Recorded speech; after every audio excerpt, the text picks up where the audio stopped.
Konkan railway मार्गावरील सापे Vaman railway स्थानकाच्या platform उंचीच्या समस्येला अखेर दिलासा मिळालाय। महाडपासून सुमारे 11 किलोमीटर अंतरावर असलेल्या स्थानकासाठी परिसरातील जवळपास 25 गावांनी दीर्घकाळ आंदोलन केल्यानंतर स्टेशन मंजूर झाले होते। त्यामुळे मुंबई आणि कोकण दरम्यान प्रवास करणाऱ्या स्थानिकांना मोठा फायदा झाला।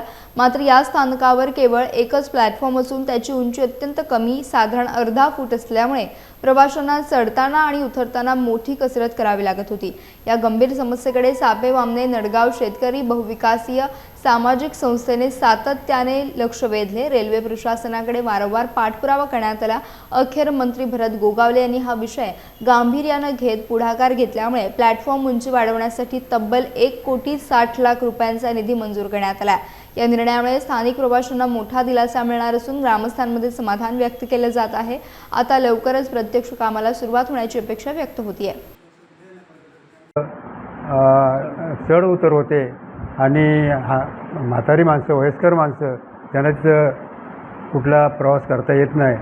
एखाद्या वेळेस जीवितहानीसुद्धा तिथं होऊ शकते, कारण स्टेशन खाली असल्यामुळं, थांबा खाली असल्यामुळं माणसांना चढाई उतरायला मिळत नाही आणि म्हणून आम्ही या संस्थेने तो उठाव केलेला आहे। आर्थिक वर्षामध्ये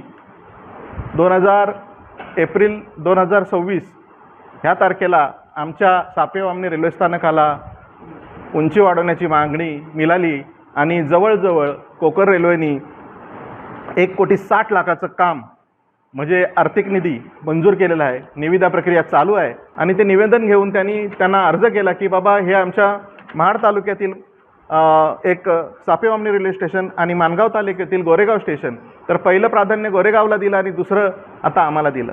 मंत्री महोदय हे काम करत असताना इतर लोक येऊन त्याचं श्रेय घेत आहेत। मला असं बनावं लागेल की बरीचशी मंत्री महोदयाची प्रस्तावित कामं असतात आणि मंत्री महोदय करत असतात आणि दुसरे लोक मंत्री महोदयाच्या कामाचे श्रेय घ्यायला टपलेत की काय अशी शंका वाटायला लागली।